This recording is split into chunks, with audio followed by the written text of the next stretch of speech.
So transfers are strange. For every Paolo Di Canio, there seems to be a Marco Bugas, a yin and a yang. But sometimes a transfer comes up and it just leaves you scratching your head of how that happened. I'm Russ from My Hammers 11, and today we're going to be going through 25 of the strangest West Ham transfers. If you're new to the channel, please consider subscribing, hitting the bell icon so you're made of anytime we put new content on. Number 25, EMMANUEL. So back in January 2016, we were chasing an unlikely Champions League spot, just like we were last year. And unfortunately, this task was hampered by an injury to Andy Carroll. I know, shock horror, Andy Carroll getting injured. With significant reinforcements needed to sustain this charge, the only attacking arrival was Mr. EMMANUEL, who had just in a loan spell with LAHIM terminated early. Unsurprisingly, he scored 0 league goals in his West Ham career. Number 24, LIONEL SCALONI. Pards made some strange signings in the Championship, followed by some possibly even stranger signings in the when we got promoted to the Premier League. We were on the lookout for almost a like-for-like replacement for Thomas Repka, who returned back to the Czech Republic in January 2006. But we can only assume that the decision makers interpreted this as basically they needed someone who makes up for his lack of football deficiencies with pure anger. He will always be remembered for not booting the ball out and instead gifting the ball to Steven Gerrard to break our FA Cup dreams. Number 23, Diego Tristan. It turns out it's quite limiting to sign free agents outside the transfer window, and it felt like Zola was the only person who remembered Tristan, to be honest, apart from being in very good in Championship Manager. Still, 2 winners against Tony Pulis's Stoke team meant fans couldn't have had too many complaints when he left at the end of his first season. Number 22, Pablo ARMERO. West Ham's only representative of the 2014 World Cup, and he scored Colombia's first goal in the competition. Unfortunately, his time at West Ham was not as gracious. In fact, he's probably his highlight of his time at the club was being kind enough to almost lay out the red carpet for Podolski to score his last ever goal at the Emirates Stadium when we played Arsenal over there. Number 21, DANI. The man who Harry Redknapp wasn't sure whether to actually play him or, you know what he says, or the F word him. Him and Sandra both fancied him. Ultimately, he did neither, to be honest. After a relatively beginning great spell, that was it. And yeah, that was Danny's time. And actually, we did a episode of Hammers in Hot Water about Danny, where we go into his move in a lot more detail. So make sure you check that out. But he's number 20. Number 20, ILAN. That's the number 20 I was looking for. The Brazilian striker actually made a positive impact when he first joined. But to be honest, it soon went on. 4 goals during his time. A very large head, as you can see. No contract extension. Left almost as soon as he joined, unfortunately. Number 19, JIMENEZ. Jimenez's only goal came in a 5-3 win against Owen Coyle's Burnley, which was very similar to the Chilean's entire 11-game stint at the club in terms of not being very memorable at all, unfortunately. Number 18, MLADEN PETRIC. We'd signed PETRIC from, well, the manager was Martin Jol, who released him. So it doesn't necessarily sound a great move on paper to start with, to be fair. The signing didn't work out, and we proceeded to give up on him. And instead, we just re-signed Carlton Cole on a free, as we tended to do those days.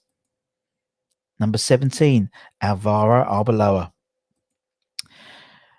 It says a lot, unfortunately, when a player publicly reveals his time at a club, convinces himself to retire instead of, you know, carrying on enjoying them, and that unfortunately happened with Mr. ARBELOA. You know, the longer the Spaniard stayed at the London Stadium, the longer his title of World Cup winner felt more like a technicality than anything else. He was gone within 3 months of joining. Number 16, Emmanuel POGATETZ. It was 2013. And Mr. POGATETZ turned up at the bowling ground to sign for West Ham. And that was it, to be fair. Not much happened, in all honesty, from then on. Very not most memorable time at West Ham. Number 15, RAZVAN Rats. The problem with signing players on the strength of that really good Shakhtar team on Football Manager more than anything is that you have to actually watch them play, unfortunately, and play actual football. And it does remove the mystique.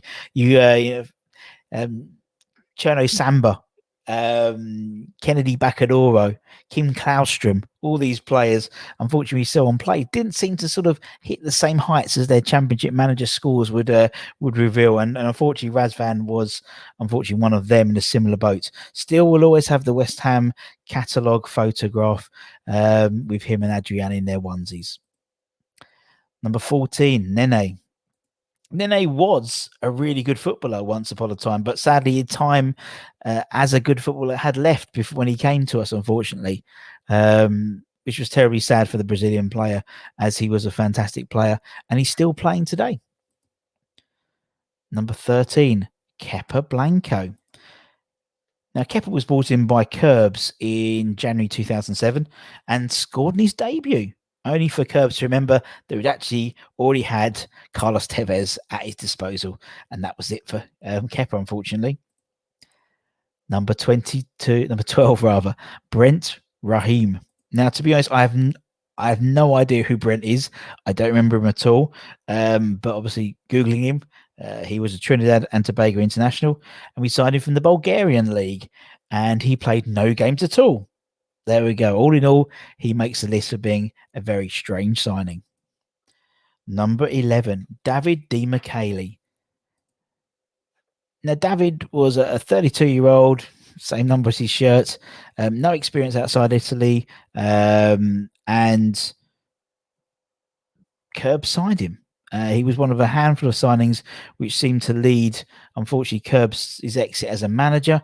With that in mind, he probably overachieved, to be fair. With 40, he had 4 goals in 30 appearances, but made a real significant impact with Carlton Cole. And indeed, Carlton picks Di Michele in his My Hammers 11, so go check that out after this. Number 10, Walter Lopez. Again, been and gone. Lovely hair. Can't really think of anything else to say about him, unfortunately. Number 9, Terry Dixon. Now, we signed Terry Dixon, and it was somewhat of a risk in that his Spurs spell, I can't say it too quickly, we've had a few drinks, had been cut short because he'd had a number of serious knee injuries. That's part of the reason why we probably signed him rather than Spurs keeping him, to be fair. And to be honest, if he'd got to the heights of Declan Rice, there would well have been probably an international struggle between Ireland and England. As it transpired, Terry actually played more games for the Ireland under-21s than he did for West Ham, because it's West Ham, and unfortunately that seems how things pan out quite often than not. Number 8, Bernard Lamar. Arbeloa was not our only World Cup winner, obviously, apart from the 66 boys, to play for West Ham. In fact, Lama probably wouldn't have made the actual 98 French squad if it wasn't for his loan spell at Upton Park the previous season. Obviously, we'd forgotten to put some sort of clause in, allowing us to make that deal permanent, and he went back to PSG after a very eventful spell at West Ham. Number 7, Daniel Henry. It is a bit of a risk signing a defender who couldn't get a game in the Cypriot League. And that was some of an unorthodox move, to say the least. But maybe the whole idea of signing Henry was we saw this Canadian international as one for the future. He played once for the club in that infamous defeat to Astra Gugu, which involved basically Slav leaving almost his entire first team squad at home. And that was it. And that was it for Daniel, unfortunately. Number 6, Dieter ECKSTEIN. Now, Dieter wasn't a German international. He was a West German international.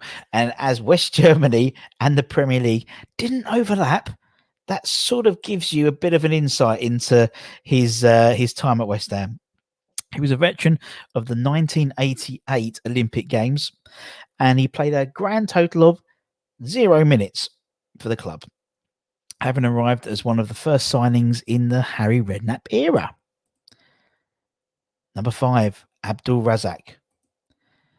Now, as Azir's club was struggling, Azir Mukhtala, I can't pronounce it, in the 2013-14 season, their best talents were being all snapped up.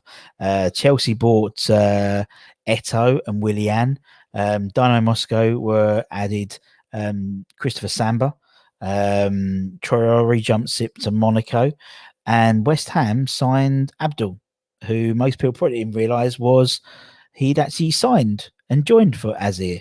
The Ivorian, who came through Man City's academy, played just 11 times for the Russian club, which was 11 times more than he managed at West Ham. Number 4, JOEY BEAUCHAMP. I mean, plenty of West Ham signings struggle to settle at the club, and that's reasonable when they come from Canada or Chile or even a nation which no longer exists in terms of West Germany. However, leaving because you're homesick for Oxford, slightly different matter. He lasted 58 days, playing as a total of 0 games. And again, another entrant to our Hammers in Hot Water series. Go check that out. Number 3, Peter Shilton. One of Harry's pieces of the mid-90s business, saw him recruit Schultz, a man just 2 years junior to Harry. Harry retired from playing football in 1982, and he signed Shilton in 1996. And looking through the archives, I think it's fair to say that Schultz is the only player born in the 1940s to make a Premier League match day squad. Schultz was 45 when he sat on the bench against Leeds and Man United, but Ludo wasn't injured, so he never got a game.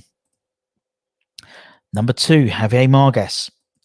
Signed after a fine 1998 World Cup. He pretty much disappeared without a trace, only to return and demonstrate his loyalty by dyeing his hair claret and blue. He stood around for 3 years, to be honest, and played some important games. Then he ramped up and went completely crazy, spending 13 million pesos on an armoured car once owned by General Pinochet. And again, another entrant in the Hammers in Hot Water series. Check it out. Particularly his spells after leaving retirement football are very, very interesting. And number 1, Savio Neresco. What can we say? The man went on to fake his own kidnapping. That's it. That's all you can say, really. And check out his Hammers in Hot Water episode as well. An incredible journeyman, to say the least. And that's our list. Did we miss anyone out? If we did, please comment below. And don't forget, obviously, to like, comment, share, and subscribe to all that good stuff. And I'll see you guys very, very soon. Take care, everyone. Much love. Bye-bye.